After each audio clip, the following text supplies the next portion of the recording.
Good morning, world. Good morning out there.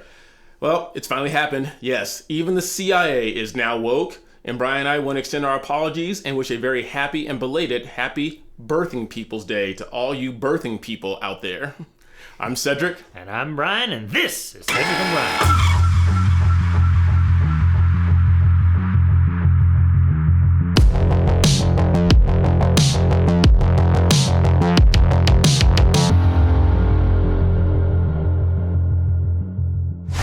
Welcome back. Before we get started, make sure you like, subscribe, ring that bell, and share our videos with everyone you know. And just in time for summer, you too can get this spanking awesome Cedric and Brian tank top. Don't make any comments because we still like your shirt from last video. You didn't like the shirt I wore, and he's coming out being half naked. And this is a tank top.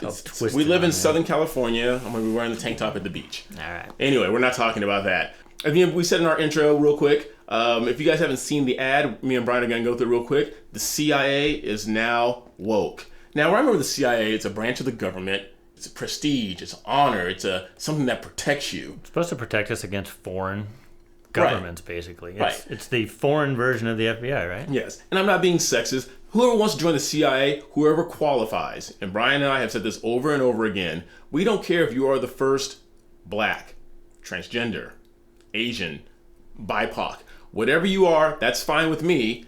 I just want to know that you qualify. Well, the CIA doesn't subscribe to that, so they put out an ad trying to recruit other people, and they put out a cisgender woman. Why is she a cisgender woman? Because she says in the ad that she is a cis woman, which is very important for us to know. Why do we... George Orwell, man, we're just coming up with new terms. Yeah, and I want to go through that. We found a way to, the left has found a way to over-intellectualize wrongdoing, if you want to call it that. Like if we give an intellectual term or phrase, we can kind of pass it by and no one will pay attention to it and they'll just subscribe to the fact that it's okay. But let's go through this ad really quick, all right? All right. When I was 17, I quoted Zora Neale Hurston's How It Feels to Be Colored Me in my college application essay. The line that spoke to me stated simply, I am not tragically colored. There is no sorrow dammed up in my soul nor lurking behind my eyes. I do not mind at all. At 17, I had no idea what life would bring, but Zora's sentiment articulated so beautifully how I felt as a daughter of immigrants then and now. Nothing about me. Okay, I want to read a little bit of that ad because I had never heard of this person, and maybe hopefully Brian will put the link in the description box. This was a great article, and I thought, what am I going to be reading here if I read this? But if you read it, it's pretty cool. I'll read it. It's from Zora Neale Hurston, and she goes on to say, but I am not tragically colored. There is no great sorrow dammed up in my soul, nor lurking behind my eyes. I do not mind at all. I do not belong to the sobbing school of Negrohood who hold that nature somehow is giving them a low-down, dirty deal, and whose feelings are all about it. Even in the helter-skelter skirmish that is my life, I have seen that the world is to the strong, regardless of how little pigmentation, more or less. No, I do not weep at the world. I am too busy sharpening my oyster knife. So basically this author that she's quoting here is going to say, it doesn't matter if you're a woman, if you're colored, if you're not. Go out there and sharpen your oyster knife and go out there and take what belongs to you by working hard and being industrious. Wasn't she culturally appropriating that anyways? Because she's the Negro word in there, and this person is not. Exactly. Yeah, I can use that term, right? Yes, and she's wearing the big hoop earrings. We don't want to talk about that. Well, yeah. Was or is tragic. I am perfectly made. I can wax eloquent on complex legal issues in English while also belting Guayaquil de mis amores in Spanish. I can change a diaper with one hand and console a crying toddler with the other. What was that commercial back in the day? I can bring home the bacon, fry it up in the pan. And never, never let you forget your romance. Okay, let's go. I'm a woman of color. I am a mom. I am a cisgender millennial who's been diagnosed with generalized anxiety disorder. I am intersectional, but okay, I don't want to make fun of it. But she is a cisgender millennial who has been diagnosed with GAD, or generalized anxiety disorder, which is basically it's a severe ongoing anxiety that interferes with daily activities. Look it up. That's the definition. It's severe, ongoing anxiety that interferes with daily activities. Now, I don't know the correct what the CIA does, but do we really want her out in the field? This is packing a gun? This is our form of James Bond, right? The CIA is yes. basically the American version of what James Bond was. Yes. Yeah. Anyway. We don't. But she has anxiety and it interferes with her daily activities. So, what job is she going to be able to serve in? What capacity is she going to be able to serve in the CIA if she has something going on, which she needs to get help for? Is there a job in the CIA that she can do to the best of her ability if she is suffering from this? We have to lower our standards to the lowest common denominator now. That's I know. And the people that are supposed to protect us, that's what we want. Instead of having the standards here and everybody has to meet them, now we have to lower them so everybody feels inclusive. Well, inclusivity, that's the term, right? Yes. Yeah. Well, I remember when I was the dean of students at a middle school here in town, and someone made the comment that with everything going on and during the school shootings that, well, Mr. Benson, you should have a gun at your desk. I said, are you out of your mind? As much stress and anxiety as you kids cause me, do you really want me strapped and sitting here at my desk? That'd be the worst thing in the world for everybody. My existence is not a box-checking exercise. I am a walking declaration, a woman whose inflection does not rise at the end of her sentences, suggesting that a question has been asked. I did not sneak into CIA.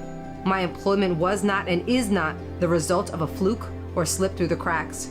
I earned my way in, and I earned my way up the ranks of this organization. I am educated, qualified, and competent, and sometimes...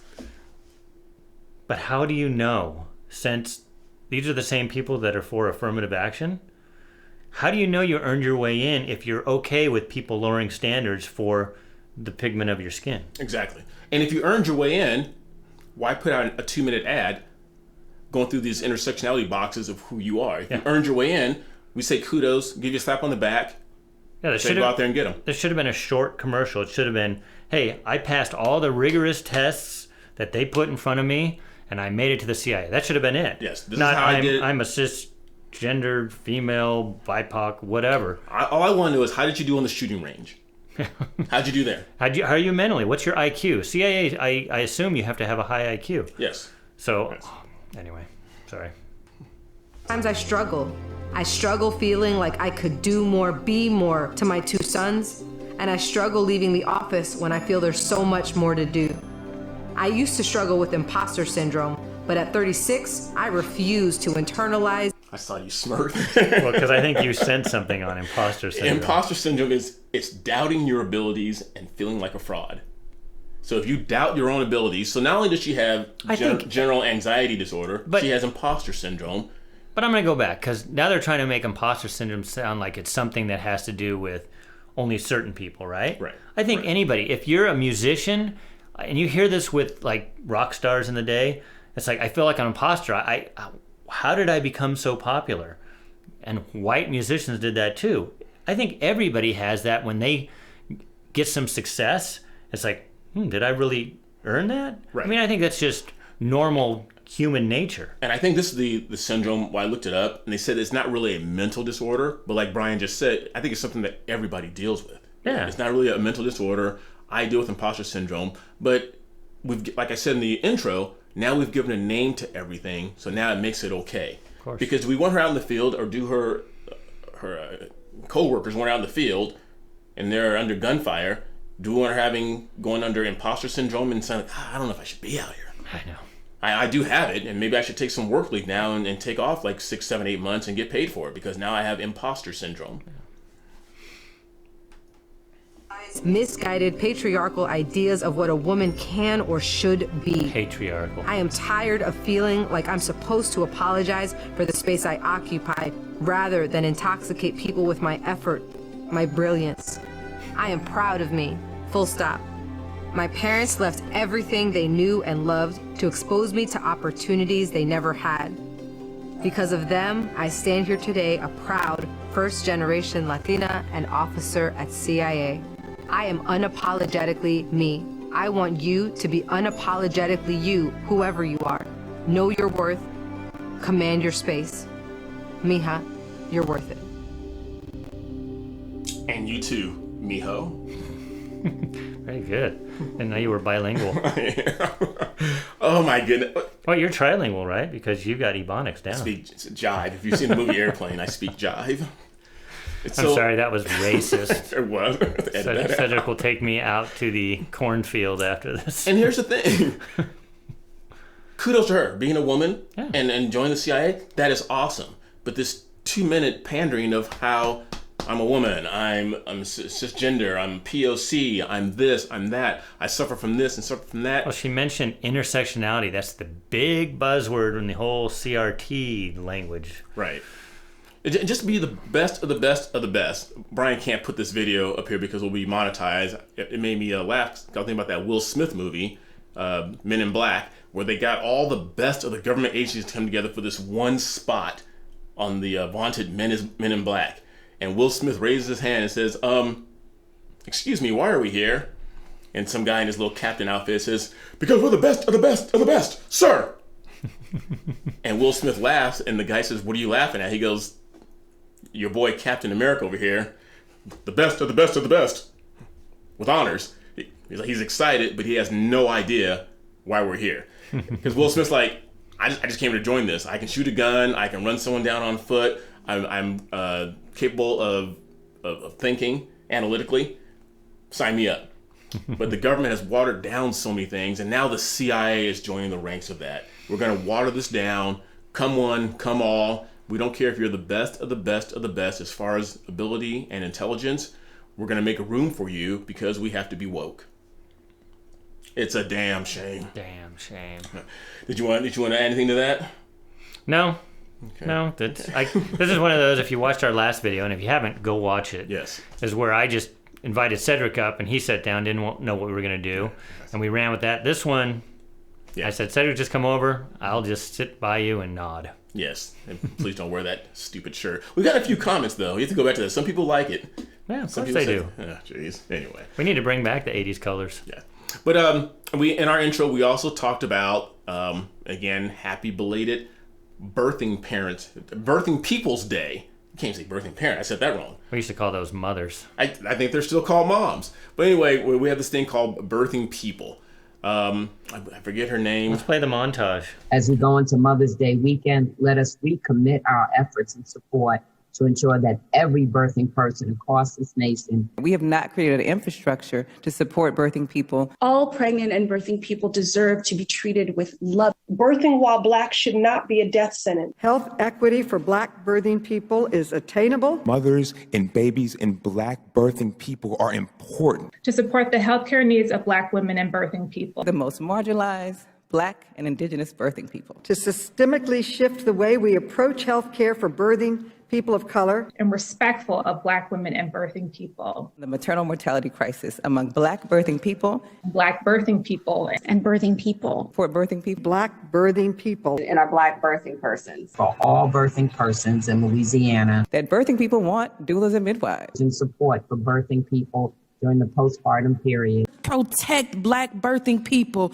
and to save lives. Just so you think that we were making it up. Those are actual people in leadership roles.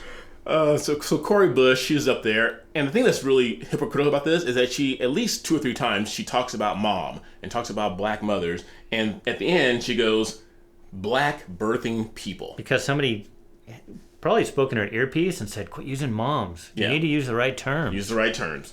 So I mean, and this is really weird because even feminists should be offended by this, because back in the day, I think feminism was big on, we are women, hear us roar, we're strong, we're capable, like we joked about in the last part of this segment. I can bring home the bacon, fry it up in a pan. Yeah, women are strong. And there are certain things that women can do that men can't. One of those things is give birth. No. I'm not playing this game with you. They give birth, that is it. There are men, there are women, that's how they were created. Women give birth, but to call them and to de-edify them and to put them down and almost dehumanize them, birthing people. Yeah. And so what are men going to be called? They have their role. Semen injecting. On bathroom doors, just to make it simple, just put a picture of a penis on one and a vagina on the other, right? Then all you have to do is look down, you'll know which bathroom to go in. But no, that's not good, because then they come out with these rare instances where people are born maybe with both genitalia. What I'm saying is only one has the eggs and one has the semen, right? Yes. So I think we should just start referring to each other as semen people and egg people. I'm not down with that. I'm not down with that. And I am not down with the back in the 80s that song. I'm not down with BBP. You down with BBP? Black birthing people. Oh, God. I cannot be down with BBP. It's they're moms. We want to just tag this on to our normal thing because we can't spend too much time on this because the left is very good at that. And I tell my students all the time, I am not going to take a 2-minute conversation and make it into a 30-minute conversation just because you want to add new terms and phrases to make that whatever you're talking about seem okay in your little mind. Unlike Cedric and Brian that take a 2-minute conversation right. and turn it into a 30-minute. Exactly. That's what we're supposed to do, though. That's what we do as YouTube content creators. How can we turn this 2-minute topic into 30 minutes? And then I try to take that 30 minutes and put it to 20 minutes. Exactly. But before we end with that, we need to end up with a comment. Yes, I think we have a good comment, too. Another person commented on our critical race theory. Did you see that one? Yes. Saying how we built a bunch of straw men? Yes. Yeah. Yes. Did you read that one? Yeah, read that one because we're going to give you the reason why Cedric answers these and not Brian. Lord, hold on. Okay, this comment came from last week's video when we did a video on CRT, or critical race theory. And we talked about how critical race theory, just you look for racism in everything that you see. I'm a little biased. Brian puts a lot of work into editing. I think we did a great job on it, but this gentleman doesn't think so. His name is Gray Jedi, and his comment is very short and succinct. He says, "This video is a joke. Straw man after straw man. Enjoy your echo chamber." I want you to explain to us where we used a straw man. Do you know what a straw man fallacy is? By this, I don't think you do. So, please. Did he respond after you said that? I think he even gave a response. I think so. I think, well, and like I said, Brian doesn't respond to the comments a lot because there's a reason why. He doesn't do people very well. We keep him behind the scenes and let him edit. I said just so we can be better educated and address the real argument at hand, which is a straw man. What a straw man is, it's something you put in front of the argument to hide the real argument. Yeah, Obama was really good at straw man. Yes. Can you tell us the main point of CRT that we avoided? Let's see here.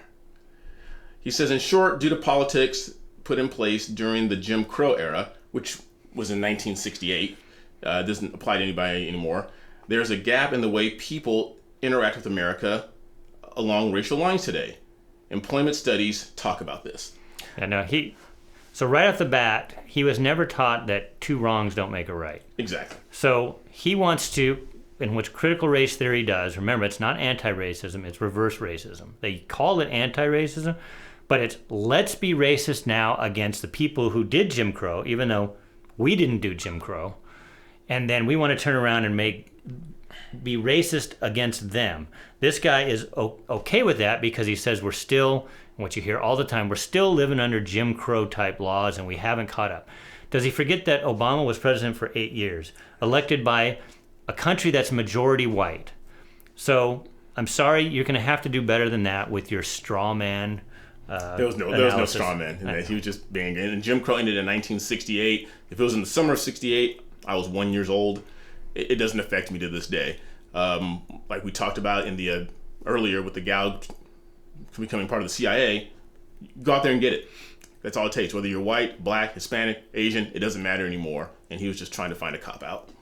And these are the same type of people, I'll end with this, that talk about affirmative action, that we need that because of the Jim Crow laws, yet they're doing reverse when it comes to Asians, who still are a minority in this country. We had the anti-Asian hate bill, so apparently all us white people don't like Asians, yet they're discriminated against to get into things like work and to college. So talk about straw man, so talk about fallacy.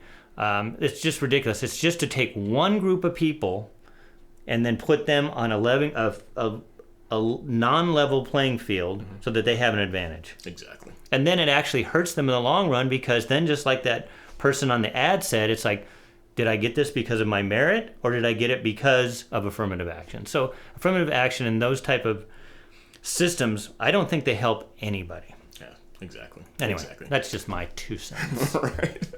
Well, we didn't go too long on this. We're gonna sign off here. But for those of you who are being aware of this, make sure you keep the country of Israel in your thoughts. The media's out there doing them a disservice, saying that it's their fault for defending their country. We wanted to thank Biden for ending 4 years of peace. So thank you, Biden administration, and then twisting the blame. So anyway, look into that, because if you look at the mainstream media, they try to make a moral equivalency between terrorists and a tiny country that's just trying to protect its borders. Trying to protect its borders. All they're trying to do. But anyway, we can make this an hour show. We're not going to do that. Okay. Again, make sure you like, subscribe, ring that bell, and share our videos with everyone you know. And stay tuned in a few days. For those of you who are Tom McDonald fans, I think we'll be doing another review really soon. Until next time, I'm Cedric. And I'm Brian. See you later.